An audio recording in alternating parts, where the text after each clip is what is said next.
Dear followers of MOC Network for Education and Development, this is one of the members of MOC Network for Education and Development.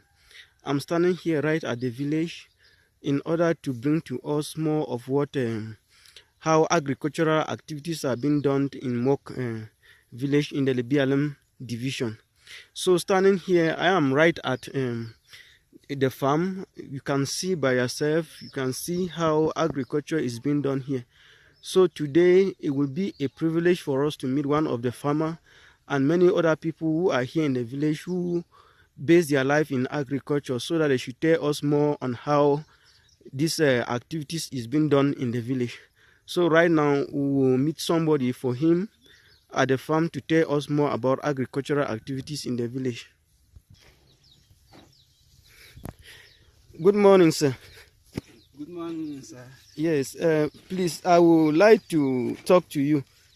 So this is MOC Network for Education and Development. Our activity is to carry out research and publish the result so as to let the world know how agricultural activities and many other activities are being done in the MOC village in the Lebialem division. So it is a privilege for us to meet you at your farm today, and we would like you to answer some questions. So sir, please, I would like you to maybe stop for a while so that we can talk and we have some vital information from you. Please, I would like you to tell us your name. My name is Kamazemo Nixon. I'm a student of University of Inchang. Yeah. Okay. So, wow, it's nice to know that you are a university student. So, how come are you a university student and at the same time a farmer in the village? You know, as a university student, nowadays you must engage yourself in other activities that can help you to pay your school fees. Wow. So, you mean that this is to assist you in your education? Yes, it is from this farm that I gathered money for my education. All right. I would like you to tell us what is your perception about agriculture in the village. When I say by your perception, how much can you estimate to be the contribution of agriculture to the livelihood of MOC people? Yeah, in MOC Fosimondi here, about 80% of the population is involved in agriculture. And yes, it's involved in agriculture.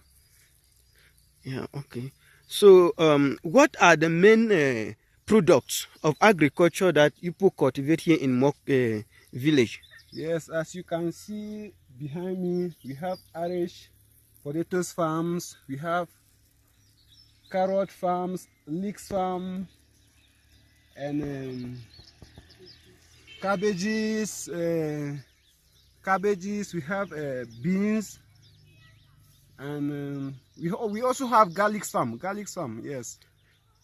Wow, this is so wonderful. So actually here in MOC village, many types of agricultural products are being cultivated. We thank you so much, because this is letting us, we at the MOC Network for Education and Development have always heard about the cultivation of food crops in MOC villages, but we didn't really have this insight. So we are very privileged to meet you. So sir, I would like to ask you once more, as a university student, how do you feel engaging yourself in agriculture? Yeah. Please repeat it. I'm saying that as a university student, because what I know is that most university students will find it very difficult to engage themselves in agricultural activities, because sometimes in our nation, Cameroon, most people consider that agriculture is, for somebody to be engaged in agriculture means that it's like an abandoned sector. But when we see youths like you who are university students also engaging themselves in agriculture, I want just to find out what is your motivation behind that. Yeah, as you can see, I inherited this from my parents, and also from the speech of the President of the Republic. He has been preaching of young people involving themselves in agriculture. It is from there that I'm being motivated to to do agriculture. Wow. So you mean to say that two factors actually motivated you? First, it is something you inherited from your parents. You've grew up in this culture of seeing your parents being farmer, and it's something that really encourages you. And then the second factor is due to the fact that the head of state has also encouraged the young people to get themselves involved in agriculture. Wow, thank you so much. Yeah. What are some of the challenges, if I may ask, that more people do faces in the domain of agriculture? Yeah, as you can see, the main factor that the main thing that disturbed me in my farm is capital. I don't have enough capital to work my farms, and the second thing is the problem of a route to transport the inputs to the farm and the output. Yes. Okay, so those are major products. So I would like to know from you, do you people have an agricultural delegate in the village, or you people just use your own knowledge? Do you people have somebody who can actually guide you people to somebody who can assist people in your agricultural activities in the village? Yeah, we don't. I don't really know, but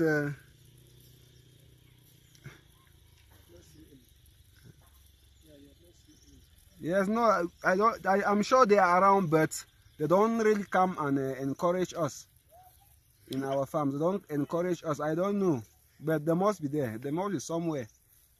Okay. We don't usually see them.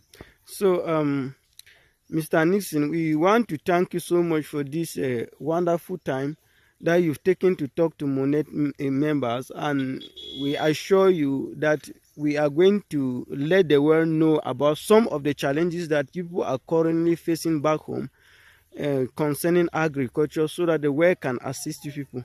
So it's a privilege for us to talk to you people. What I want you to just say one last word. If you are to say something to the world about agricultural activities in Mok village, what can you actually tell the world? Yes, Mok village is I can say is the bread basket of Cameroon. It is from Mok Fosimondi, and it is from Mok Fosimondi that most of the market gardening products are being produced that is being consumed in Cameroon.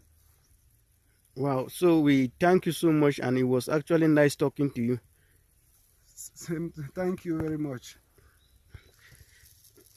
Good morning, sir. Good morning, sir. Yeah, we are privileged to be here today. I'm part of MOG Network for Education and Development, which is a network that has been set up to, our main goal is to conduct researches and educate people about the entire MOG.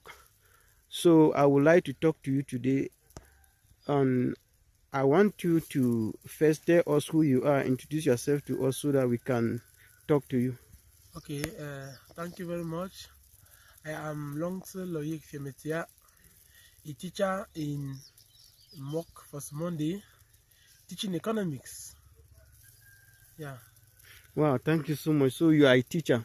Yeah. So sir, we want to know, as a teacher, do you engage yourself into agricultural activities? Because we have actually talked to some people who are university students who, after their university season, they will come back home and engage themselves in agriculture to get some finances in order to finance their next academic year.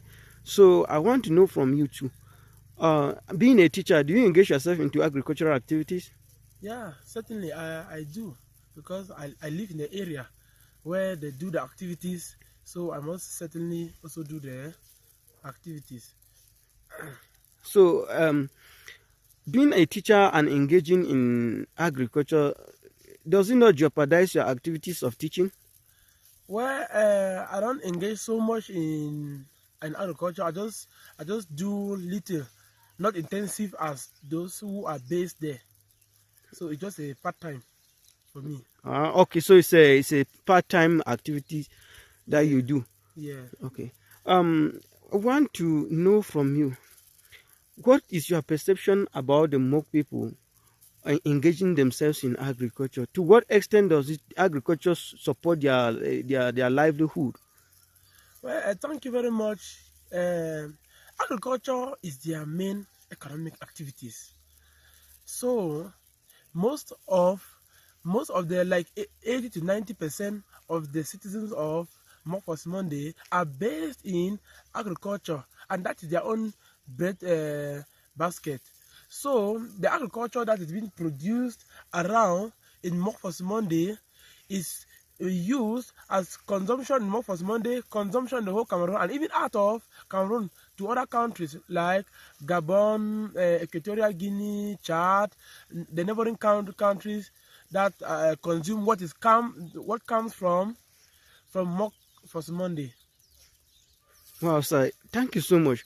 So, what you are actually saying is that the agricultural products that are being taken from Mok Fosimondi are not just being consumed here in Cameroon. Some are sent to countries like Central Africa, Gabon, Chad, and Guinea Equatoria that constitute the the Central African sub-region here in Africa. Yeah. Wow, that is very important. But what can you do? You have in being a teacher? Can you give us any estimate of the number of output that you will produce here in one season? Well, what I can best tell you is the what we have carried out statistics considering the, let's say, number of tons that go out of the village per day in terms of market activities. Actually, you realize that Fosimondi is one of the main trading center where these big trucks carry Irish potatoes, carrots, cabbages. They go to Douala, Yaoundé, and these sub-region, sub-African countries, as I just named. So we can estimate that per day, like probably around 30 to 50 tons go out of Mok village to feed the well. Yeah. Wow, that is something very important and a capital information for us to know. Sir, what can you say in relation to some of the challenges that people face here in agriculture? Well, the first and the most prominent problem that the citizens of Mok Fosimondi face is farm to market route. They don't have farm to market routes. That's the very first problem that they face. Second, inadequate capital. They don't have enough capital. Third, modernization. That's technology. So they are not well trained on the modern type of agriculture, on how to cultivate. So that's why most of the people who do farming activities around the village are not educated. They are illiterate. So that is why they still face a lot of problems in cultivation. Then another problem is the root. The other one is fluctuation in prices. There is a lot of price fluctuation which affects their income, which affects their capital. So those are the main problems that they face around. Okay, sir. One last thing before you go. I would like to know, being a teacher here in Mok Village, what is your perception about children's education? Because what I'm understanding is, based on the intensity of agriculture here in the village, most children may likely engage themselves in agriculture. That is, they put their preference in agriculture before education. So what is your perception? Well, thank you very much. My perception about education here is that I thank them. They are trying. But I would like them to diversify. Diversify in the sense that some of the children should try to go to like these agricultural schools so that they can come back and teach those in the village on how farming agriculture can be done, like these technicians, or whatnot. So the perception about the education, well, it's good. It's good. It's not bad. Okay. So we want to thank you for this time that you've taken to talk to MUNED Network for Education and Development. We assure you that next time when we would be coming, we will have enough questions that we are going to ask to actually get more information about not only agricultural activities in MUNED village, but equally in other sectors like the geography, the history of this village, and so many things. So we thank people so much for the time that people have taken to talk to MUNED. So thank you very much. You're welcome.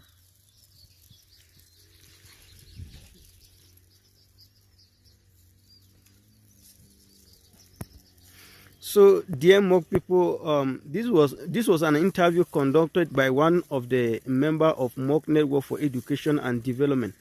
We want to thank you and to have exposed this to the world. Our goal is to let the world know about how agricultural activities are being done in MUNED village. So, thank you people for following this interview.